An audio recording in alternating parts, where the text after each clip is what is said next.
All right, go for it. Good morning, good afternoon, good evening, folks, wherever the heck in the world you are. It's V, the notorious one, and I'm here with my man CJ. We got with us a returning guest, one of my good friends, and I miss him so dearly because we haven't talked in such a while. I'm very emotional right now, W. I'm very emotional. We have the international man of mystery himself, the intelligence agent, the man in the shadows, our own 007.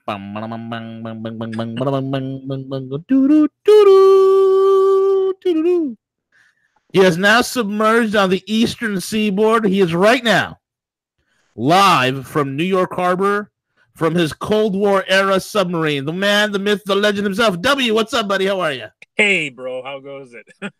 It's going, man. It's going. You know, I'm just doing my thing, trying to move the needle inch by inch, millimeter by millimeter, and trying to get it to the finish line, bro. That's it, you know?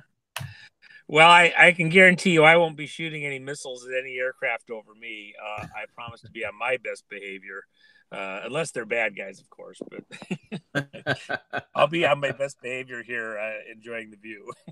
I hear that, man. I hear that. So let me ask you this, man. A lot of things going on. People want to know. A lot of people have been for quite some time wanting to know what is the latest, especially the musings of what's happening in the world. Number one, and number two, I'm just going to let you talk, man. You got a lot to say, and it's good to always have your perspective.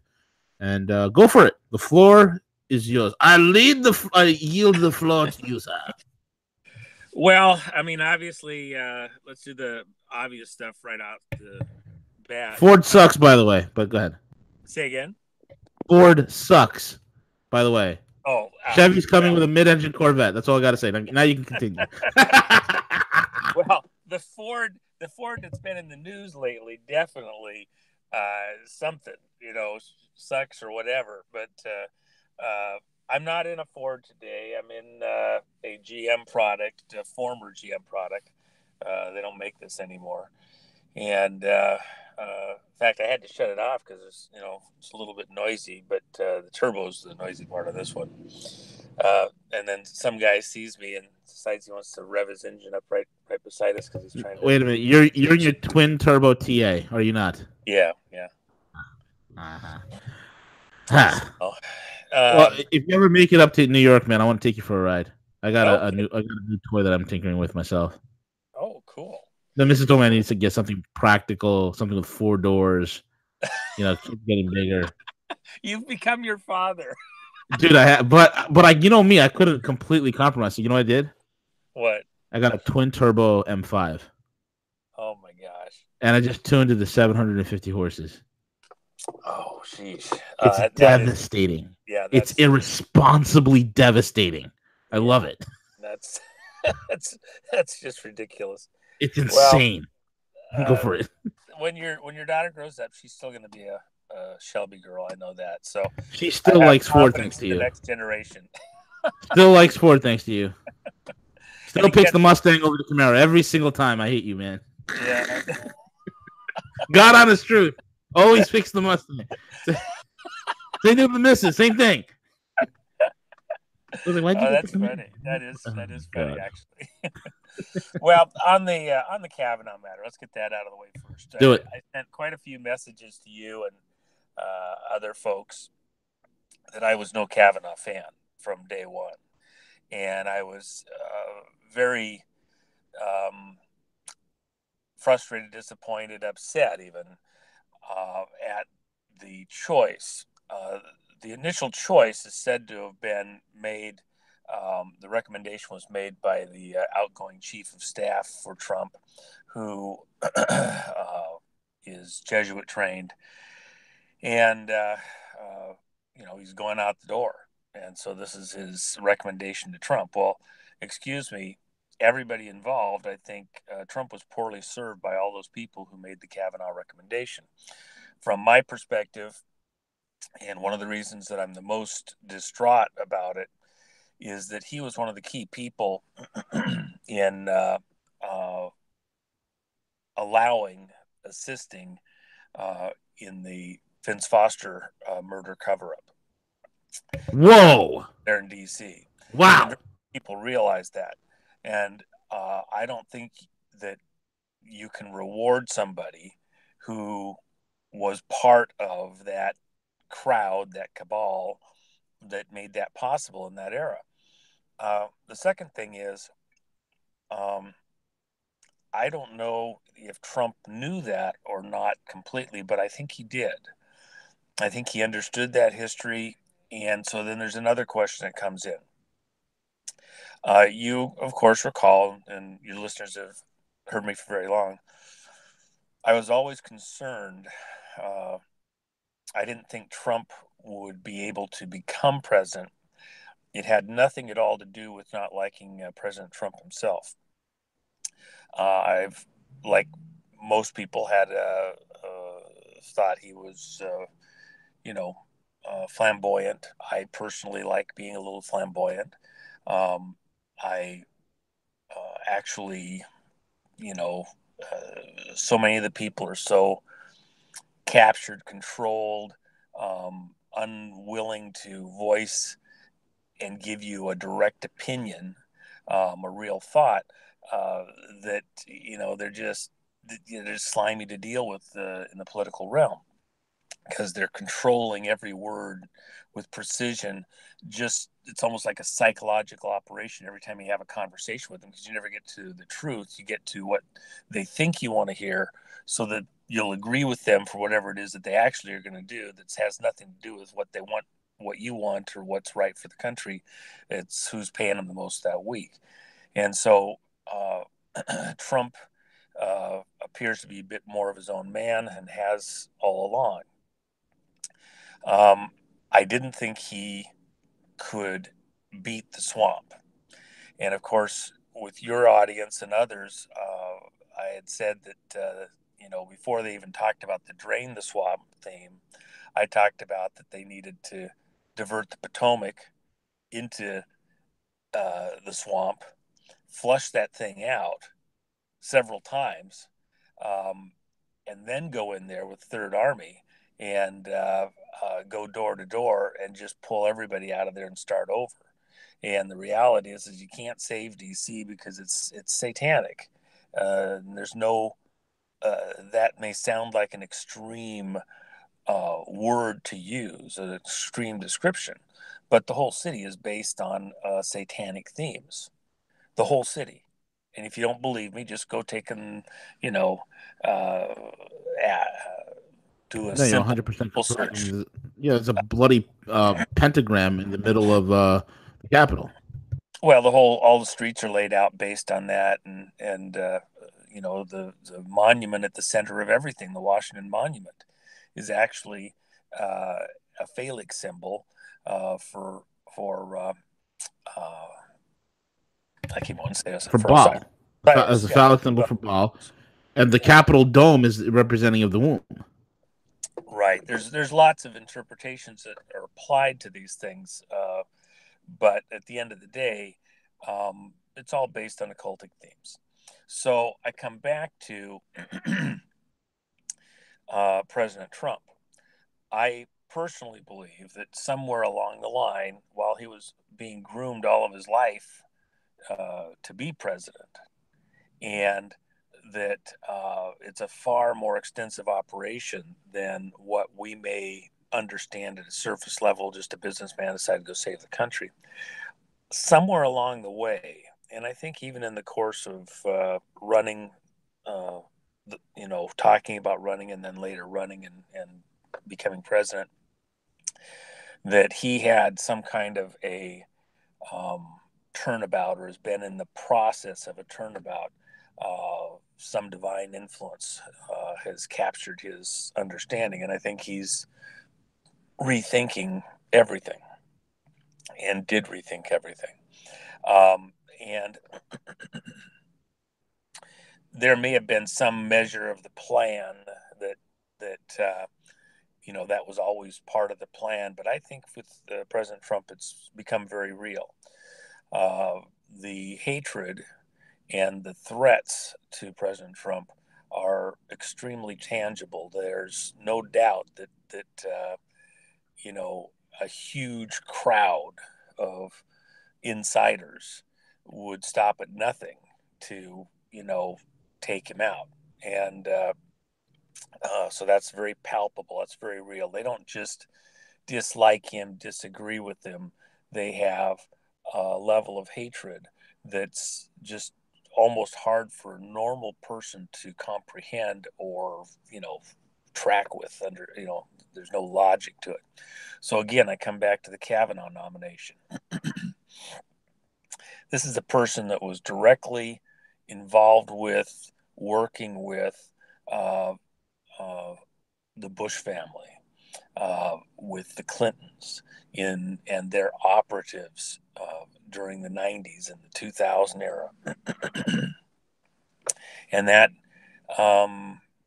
makes me real suspicious, nervous about it. Could he have had some kind of a similar turnaround that President Trump's aware of that makes him suddenly now a good guy? It's possible, and so maybe my concerns here are not well founded. I don't know, but I haven't seen anything that tells me that's the case. What I believe is going on here is that for some reason they're using Kavanaugh to draw out some of these people and have them expose themselves. All of the people that are coming out against Kavanaugh are part of this deep state family operations. And so let me go somewhere that many of your listeners are not aware of also.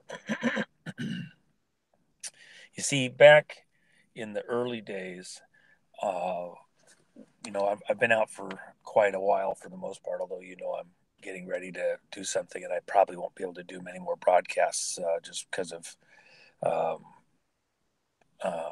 I'll be in a realm where that won't be possible. Right, I remember. Future. But so this may be one of the last times you hear from me for a while, or in the not too distant future, just because of other things that won't allow me to do this kind of a communication for a while. Well, you better at least write me. Yeah, I'm sure it will, somewhere. They can put antennas through the ice or something. But anyway, in the 70s, we knew that the computer age was coming through. It was erupting all over the place. We had the Promise software working behind the scenes and being built out into all the emerging computer systems where we could remote operate things, remote access. It changed everything in the banking world. You can do a search, any of the search engines on Promise software, and you'll find quite a few stories. And of course, that was related directly to where I was at that time, and the people that I knew and was involved in that led me into some of the later stuff that I was involved in years later. The whole Promise thing went to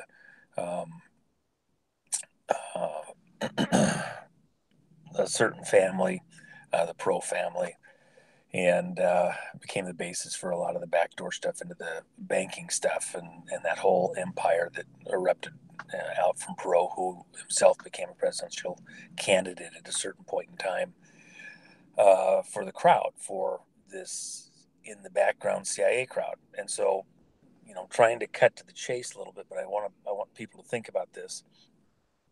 All these billionaires that you see out there that look like self-made men are not. You're competing with, you're fighting to become the next, genius businessman with a crooked house. Not just one or two of the players in the house are crooked, the whole house is crooked. They have these grifter families that are in the intelligence world who then in the built out family uh, uh, all take their role, their place to, help the machine. the behind the scenes intelligence money machine. So, for example, let's use President Obama. His grandfather and his grandmother were both deep cover intelligence operatives. Wayne Madsen's done work on it. A number of people have. I've put out stuff over the years a number of times and helped people at various times to understand the background there. As you know, I'm related to somebody that went to school with Obama's mother. Um, Obama himself, for example, the mother, Stanley Ann Dunham, is not the mother. She never had Obama. The kid was given to her, part of a cover operation. The father is a family name you've heard many times, whose name himself was changed by Disney in a Disney operation, and you know him as a famous actor. Oh man, I know exactly where you're going with that. So now you go back to these families. These families plant their progeny, their kids, in places and then promote them in order to be hidden blood type family members. So, for example, with Obama's grandmother, she was the banker for the Marcoses. She's the vice president of a Hawaiian bank. Okay, you know what she was? She was the banker for the Marcoses out of the Philippines. When they were kicked out of the Philippines, they went to Hawaii. Who took care of their $10 billion? Obama's mama or Obama's grandmother. That was her job. She's banker for the CIA for the Marcoses on the regime that they'd been controlling, that was controlling the whole country for, a generation. She just happened to be a good banker. I have to be careful with my words here. No, she's CIA operative, and I'm gonna harp on the banking for a few minutes. I want people to get this. If you leave with one thing in your brain, understand the banking side of what I'm telling you all the way through here. So then, these banking families, the mom goes and she's supposedly working on the micro loans and stuff for people in Indonesia as a anthropologist. Anthropologist, my ass. She's down there. She was coordinating all the various villages and key people, and the purges that came before her and after her in a CIA operation against Indonesia. A lot of people died down there in that era. She's in the hottest spot in the planet practically in the mid 60s, and she's there as a social worker. Give me a break. She was an operative also. So she grew up Obama grew up in the family. He was groomed to be a CIA operative, and they gave him lots of options for how they were going to use him. But eventually the option that was chosen was this senatorial path, and then eventually became the, golden child to be president. He didn't have any of the credentials like that. The whole Harvard thing, the schooling thing, these are controlled operations where they send all their various people and help them get the credentialing that allows them to go into, bigger offices. So let's come back to Kavanaugh again. I'm going to come at this from multiple angles. Just bear with me. So Kavanaugh goes to this exclusive Catholic school in Georgetown. He's raised with all these other students. They're all being groomed for, offices, for business, etc. And this location, this school, Mark Taylor, who's written about this, and others, this school is the Jesuit priests and the head of the school are all a bunch of, gay, arguably pedophile monsters. And that's the assertion of many of the former students, and that they were encouraging some of the debauchery amongst the students and encouraging them to be salacious in what they wrote in their yearbooks, etc. Why? Because all of these people were being groomed for other positions, and they needed that material for blackmail down the road. Now, it sounds pretty extreme to say that you're grooming high school students and college students for this, I'm just telling you, yes, that's exactly what's happening. Why? Because these are long-term family operations, going back even into the kids.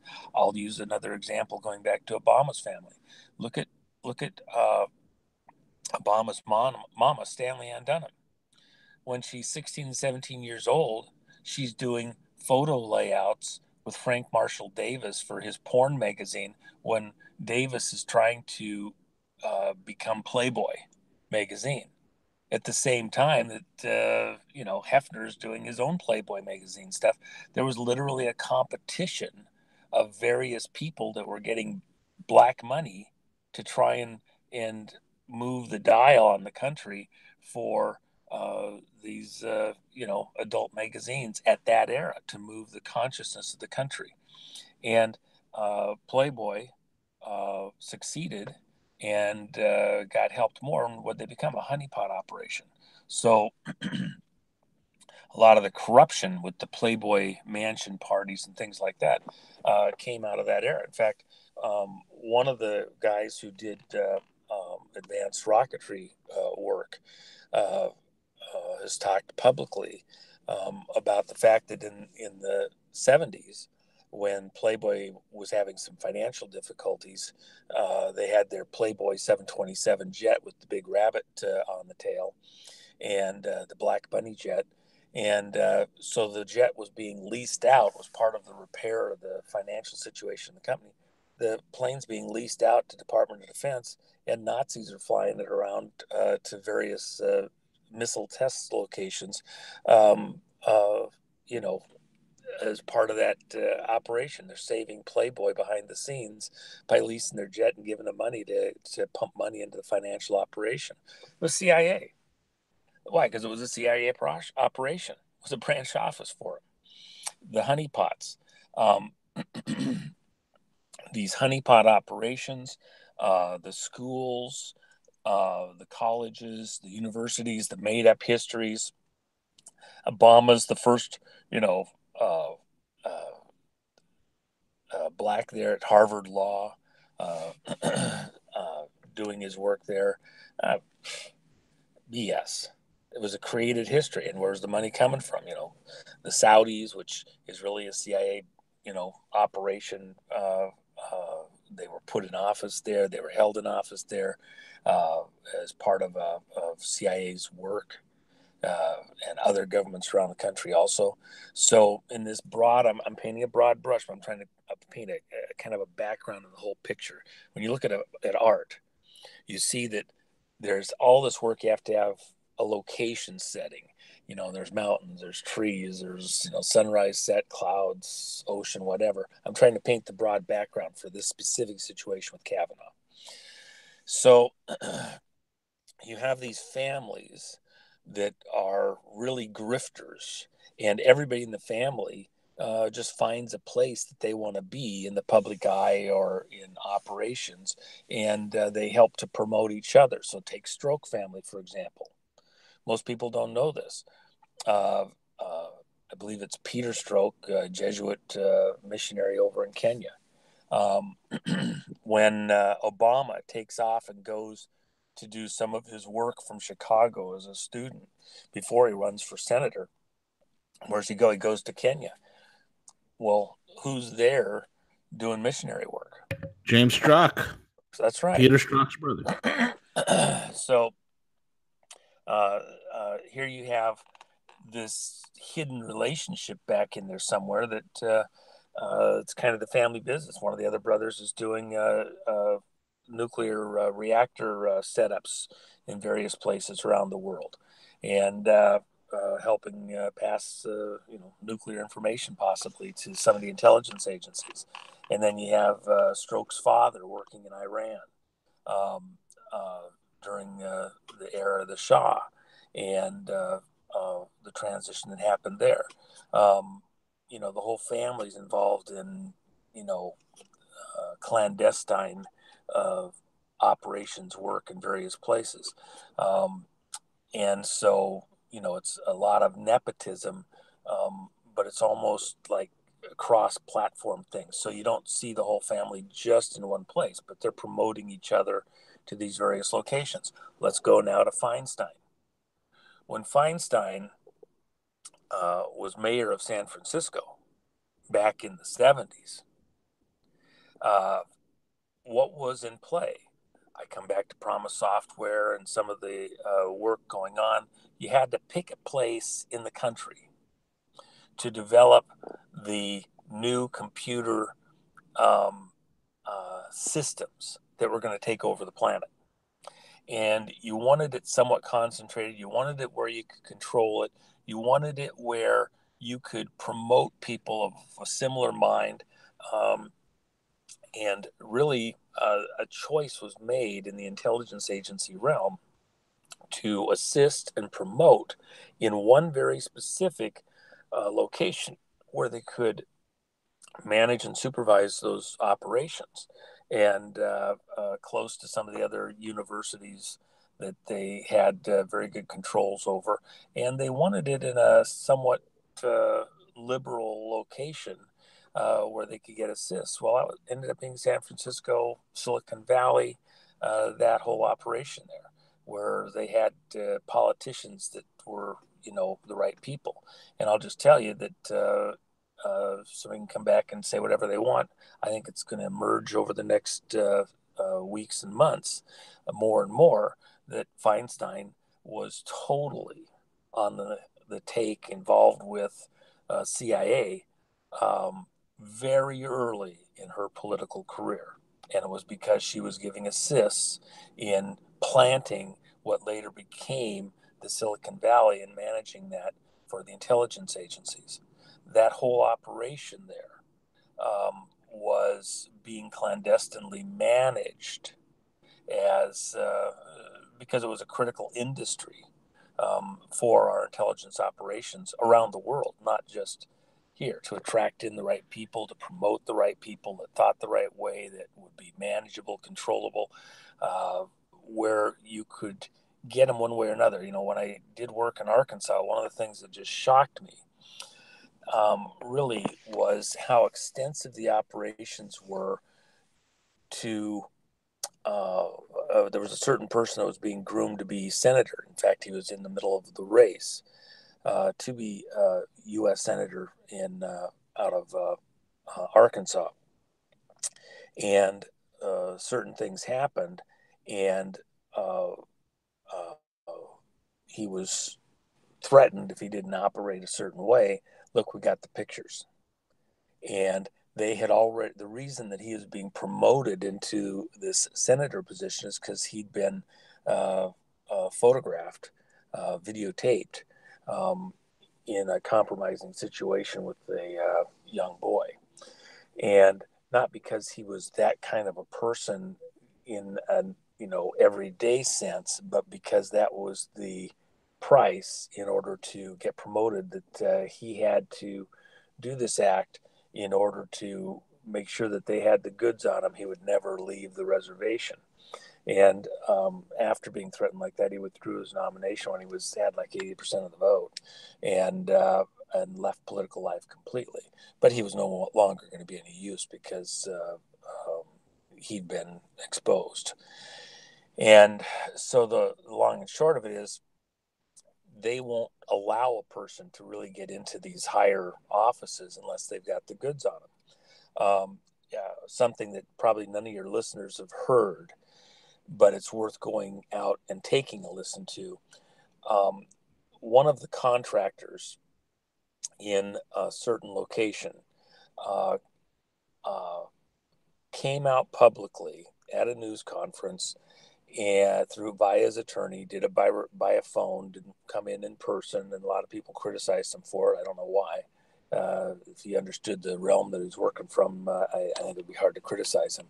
But he came out about 6 months ago, and with his attorney, and did a news conference there in D.C. at the National Press Club, and said that the killers of Seth Rich were another team working under the direction of Rod Rosenstein, and that team went out and took care of Seth Rich, and that this was the same team that had been involved in the murder of Scalia, and that Rod Rosenstein handles the blackmail and the payoffs and the honeypots for all federal judges, and that's his role. And so this informant who talked by phone said that he was involved in one of the security operations teams that would go out and deal with federal judges around the country when there was a problem, and either take them the payoffs that they needed, or supervise blackmail operations, or even murder when needed, at the direction of, with the supervision of Rod Rosenstein. So that's out there hanging. Um, and by the way, anybody that thinks, well, that's the stupidest thing in the world, that can't be real, etc., that person who's been vetted by people involved has testified behind the screen to Senate and congressional oversight committees, and is the person he says he is, has been proven to work in those positions, and that's not BS. That's a real person with real security clearances that is still currently working as a contractor in the U.S. government. So, and here you got this guy. He's testified before oversight committees. They know he's a real person, and he's telling them Rod Rosenstein is the supervisor of death, blackmail, and payoffs. Probably none of your listeners have ever even heard that. I would have never suspected that squirrely looking bastard is actually involved in anything like that. That's crazy. Well, and so now I come back to in this whole cloud of everything that you're seeing around you, you have to get this 400,000 foot view overhead. Families of people are working together and are being supervised by senior families in the intelligence arena as they grow through industry, political histories, even in the intelligence world, other jobs, judiciary, etc. And you see him as just an individual that just happened to do well. You don't see that the whole family's being worked with and promoted. It's like a mob operation, and you got lieutenants and people that are growing through the ranks and bringing the VIG back and getting favor and getting promoted to more and more jobs. If they've made their bones, they get promoted. And so Feinstein, she's doing what she's supposed to do, and she gets blessed and promoted, and she's run up through the ranks and becomes a U.S. senator and all sorts of things like that. And her husband takes the money side of things and gets all the big money. It looks like it's unrelated. He's just a good businessman, and they're just together. She's handling her side of the job, and he's getting rewarded with the billions. And I could go into huge stories there on stuff that was being done on contracts on the aircraft for certain operations, and them getting, in key positions to almost pull it off to get a lot of the money and contracts on some aircraft stuff. But long and short of it is, these families are there. So now let's go back to Kavanaugh again. You're being promoted. Kavanaugh was just, did all his own schooling, earned his own history, et cetera, et cetera. Kavanaugh's dad belongs to a all men's golf club there in DC, and if you're accepted, your initial cost is $75,000 a year to be a member, and then you still have to pay monthly dues and things like that that are in the thousands. He's in a very elite crowd, same little men's club as you know Cheney and other people that you've heard of before, vice presidents and presidents and all sorts of other elite people. So Kavanaugh doesn't come from just any old place. Lives in a community where they're in uh, Chevy Chase. Only like 200 residents in the whole community because they're all multi-million dollar mansions. Section 5 over there. The very, very, very elite insider crowd because his whole family has been that way. So then we go over to Blasey Ford. Who's Blasey Ford? Now, a lot of your listeners already know this, so I'm not going to get too involved in it. But she's working for the CIA. She's literally working for the CIA. She's handling the psychological screening operations for students to be screened out and utilized by CIA. They're at Stanford University. And she's teaching the classes, she's doing the advanced research and everything else. When she shows up at that Senate hearing with her thick Hillary glasses, do you remember when Hillary testified with her thick glasses, cross-eyed, freaking matronly bullshit look? Blasey Ford did the same effing thing. It was tuned to go after a certain audience, to the poor meek schoolgirl. She's still in her teens and she's been assaulted and all this other bullshit. She's involved in advanced psychological operations. She's playing a part. She doesn't even look like that normally. And so who was her dad? Who was her grandfather? Now I'll start really let the rubber meet the road.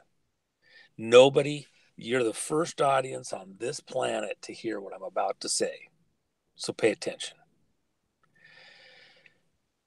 Little parts of it you may have heard, but I'm going to give you a capper in a few seconds here. So it's come out, and lots of people have talked about that her dad and grandfather were doing CIA work also. And in fact, when Deek, who was the person that handled the CIA's banking, received, presidential citations for work that he did developing the CIA's banking empire in the 70s. And think about this for a second.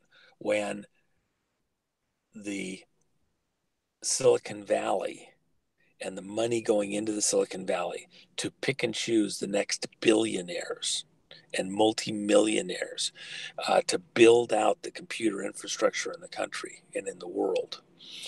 He's the head of the black money operations in the whole country for the CIA, in the whole world, Deke. And so when he's doing that, some gal who's living on the streets who has mental problems is taken in by Blasey Ford's father. And then she gets on a plane and flies out to the East Coast and murders Deke, who's the head of the CIA's banking operations. It's supposedly just a random hit, girl with mental problems, etc. Now she is being psychologically groomed to go do a hit. Just think Oswald. Just think Sirhan, okay? And she takes out the head of the CIA's whole banking infrastructure operations just randomly. And then who takes over those operations? Her grandfather. Blasey Ford's grandfather becomes the head of banking operations for the CIA, for their clandestine banking operations in the world. And as this build out goes on, now, for example, you think that Zuckerberg was just a genius, and he came up with this great idea for Facebook, and he became this, multi-billionaire out of the blue. Bull effing shit. He's part of a groomed operation. He was planted there. He's a family bloodline member. He's a created history individual. He's not who you think he is. He was planted there to do a job. He is just the face of a much deeper operation, of many similar operations. They're being promoted. You think that he's just playing a part. Yeah, he's got some billions here and there. It's all on paper. He's playing a part because he's doing something that they wanted done in creating this database for the whole world. So Blasey Ford's father and grandfather are deeply involved in CIA operations. She's head of a CIA program in operating at the universities at Stanford University. People like Obama, other heads of operations in universities created a false history. And Brennan was the key guy with Obama, by the way. Brennan was the guy. I know you hate him. Who was Obama's handler and created his effing history, both at the first university, I can't think of the name of it now, and then at Harvard. That's why he got CIA director, because he was his handler. He was Obama's handler.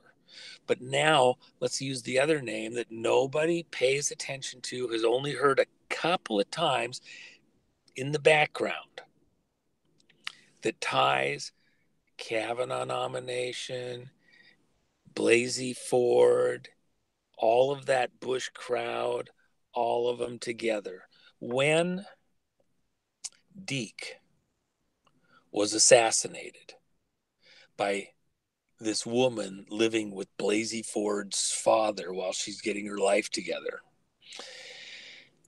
When Deke was assassinated and taken out in the banking operations, who was vice president? And before that, who was head of CIA? George H.W. You got it. Wow. And holy crap.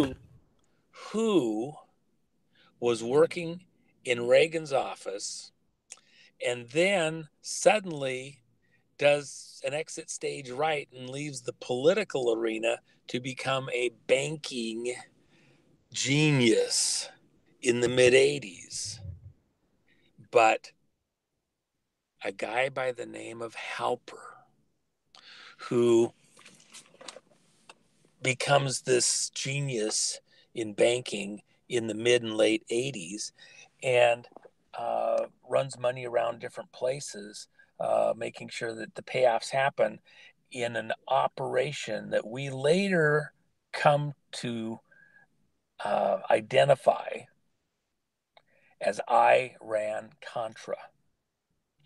The unindicted co-conspirator in all of the Iran-Contra hearings. Do you ever remember money went to the Contras from arms that were sold to Iran, and who handled the banking? Who handled the money? Who was in charge of the effing money, the payoffs, the transfer of the money for the arms in Iran-Contra? I mean, we know that North was involved and that this happened and the whole Nicaragua thing. We got Barry Seal down there at the plains. Who was paying all the money out? Where was it being run through? Halper ran the money side of the operations, gets his little banking thing going. Halper. Halper was the unindicted co-conspirator behind the scenes, who was so important that he couldn't even be exposed in Iran-Contra in the Tower Commission report or hearings. So where does Halper go as Iran-Contra erupts? Oh, he goes and becomes a professor in England, and he has a British passport, and besides his American passport, he works in American politics, works in American banking through the 70s and 80s. He's a big insider guy. The Bushes all know him. He's a great buddy. North, everybody else knows him. And he goes to Britain. and he hangs out. So now let's go forward to this very second. During the campaign back in 2016, when push came to shove and Trump was actually looking like he was going to get real momentum and be a threat to jab effing Bush, because they thought Bush, do you know Bush had more money than Hillary did going into the campaign in Yep. 2016? Yep. He was the shoe-in. I have people I talk with every day that still, they just are so livid that Bush didn't get to be president. Third time's a charm. Uh, uh, and But at the end of the day, he just didn't have any of what it would take. Trump decimated him, and he just wasn't the right guy. Well, so when it was obvious that Trump was going to get real momentum, who did they pull out of the woodwork to try to put together this intel operation, this slimy blackmail operation, using everything in their portfolio to get the threat Trump? They go to Halper. Who was it coordinated Miss Fudd and Steele and helped get this whole dossier together, along with British intel people? Halper. Halper is working over there in a university as a professor while he's still on the payroll doing research projects for the Department of Defense and other stuff. He's a total deep state operator. And he is the one that created this whole ruse with the dossier, with Steele, to go get Trump. He was the money man. He's been hiding there in the background all along. All this era, he's a deep state player going back to the 70s. And the money again. So when they needed somebody to go after Kavanaugh and they wanted to make Trump look like a bad guy, who'd they pick from the money side of the whole thing? Halper's the buddy with the money people. The money people, Blasey Ford's father and grandfather, the money people going back to the 70s for the CIA. Halper's the money guy, and he was also the Steele dossier coordinator, brought all the players together. You don't see him, you see the players, but he was the guy managing them to go get Trump. And over time, I believe it's going to come out that Halper's the one that was also making deep phone calls to help make sure that they brought people out of the woodwork, Blasey Ford, through other money connections to go after this Kavanaugh appointment. But Kavanaugh's not, I don't think he's a player that we really want there. Everybody, from the conservative side, even look at Lindsey Graham. Lindsey Graham, Trump commented during the 2016 election campaign on something or other, and Lindsey Graham absolutely lost his mind, upset about Trump. Became almost dysfunctionally, got so upset about Trump. Lindsey Graham hasn't been any friend to Trump all the way along. All of a sudden now he's, really working with President Trump, and he can't say enough good things about President Trump and his Kavanaugh appointment. Are you kidding me? I wouldn't trust Lindsey Graham with my neighbor's hamster. Okay, because you know what would happen with that hamster and where it's going to wind up. Yeah, I'm telling you, man. This sudden change. Okay, fine, let's use it, but I wouldn't trust him for anything. Okay, so again, there's lots of details here. We could spend 50 hours going into the minutia, 500 hours going into the minutia. I'm trying to give you this broad background. You may disagree on a little thing here, something else there, what's the date, time, etc. The broad background is you have grifter families working and coordinating together in the background between, not just within the CIA and the intelligence families there, but across the planet into British intelligence into Mossad, into French intelligence, and they're all working and coordinating together for their new world order. That's the real story. These secret handshake organizations, these hidden organizations coordinating their efforts between each other. And then people say, well, I don't know, do you like Hillary or do you like Obama? Hello, excuse me, New York mob or Chicago mob or London mob or Jerusalem mob? Which mob was a better mob? They're all mobs. You're dealing with mob operations, families working to control the world, to take over the world in the banking families. And it's not just an individual, it's whole family operations. That most of your listeners, hello, for example, Bill Clinton. Did you get to go to the White House and shake President Kennedy's hand on the East Lawn at the White House when you were a kid with your Cub Scout troop? Are you kidding me? Seriously? Why? How come he got that opportunity as a kid? I just want to be president. Hello, excuse me. He's not who you think he is. He's a bloodline Rockefeller, Winthrop Rockefeller's kid, bastard child. Bill Clinton. His father isn't this Clinton guy that was an army private that crashed his car and died. That guy was just convenient. They just chose him for that. He was Franklin the bastard child of Winthrop Rockefeller. So you have a hidden Rockefeller. You've got these hidden bloodlines in plain sight. Zuckerberg and others.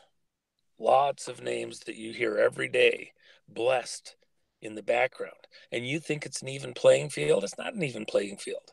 And they're working and coordinating their actions together. And when they do, then, they got to pay a little price here and there. They got to help out here and there. It's like the mob planning a kid in the police department academy or going to law school to be an attorney to later become, a politician. So they pay for him all the way through. He gets to that spot. They don't use him every day. They're not going to ruin him. They help him out a little once in a while here or there to get a bus, to get a good case go their way, etc. And then, they got a guy. It took them years to get him in the right spot. They got a guy. In business, the same thing with the software and all that stuff. They got a guy. It's not an even playing field. And all of those camps being controlled further and further up the line, who's the one that's the biggest enemy of Trump right now in that crowd, going back to Iran-Contra and before? It's the Bush crowd. The Bush crowd is in it to take out Trump. And I think that's the most dangerous crowd that Trump is encountering right now, very deep. Kavanaugh was a buddy to that whole crowd. Kavanaugh worked with that crowd behind the scenes. I think somewhere in here, the intent is to expose all of those players coming out to promote Kavanaugh. And I don't think Trump made that decision lightly or nonchalantly or uninformedly. I think that the Kavanaugh thing has been used as a ruse by Trump to bring out all of these players and expose them, from the Feinsteins, the CIA operations, the Bush crowd, etc., all rallying to get their guy. I think he sucked him into it. I don't think he was naive at all in what he just did. And that has all come out all the way to Blasey Ford, because they're little cliques and families and groups that work together, and they all came together, worked together, coordinating their activities to help their man Kavanaugh. And that's going to come out over the next weeks and months more and more. I personally don't really want Kavanaugh to succeed, even though a lot of people think that it's a done deal. But I'm not going to be too upset if he does at this point. I would say he's a captured operation, and his ability to operate except fall in step with Trump and his team is going to be greatly inhibited. So I don't know. Probably, I hope your people heard something they hadn't heard previously there. I think we heard a lot of things, my man, and it's like I wish I could just let you run for like another hour or so, but we're at the end of the broadcast, man. I know you got projects coming up. We got to figure out a way to keep in touch, especially disseminating some of these things. If you ever, we got to figure it out, man. We got to figure out how to keep in touch. I know you got a lot on your plate. You understand because we've talked privately. I know. And it's just it's the nature of the beast. Yeah. And of course, I'll do what I can to continue to put a word in edgewise when I can. I just can't do it in a normal or the way that we have coming into that, and it's not a done deal yet. We're still working on details of that, but things are moving along nicely. So fantastic, glad to hear. Folks, thank you all for listening in. We have once again the International Man of Mystery.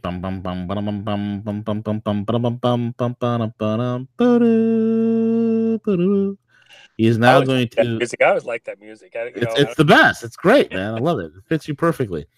He is now going to get back into his sub. He's going to close the hatch and disappear underneath the East River in Manhattan as he makes his way back out into the Atlantic Ocean.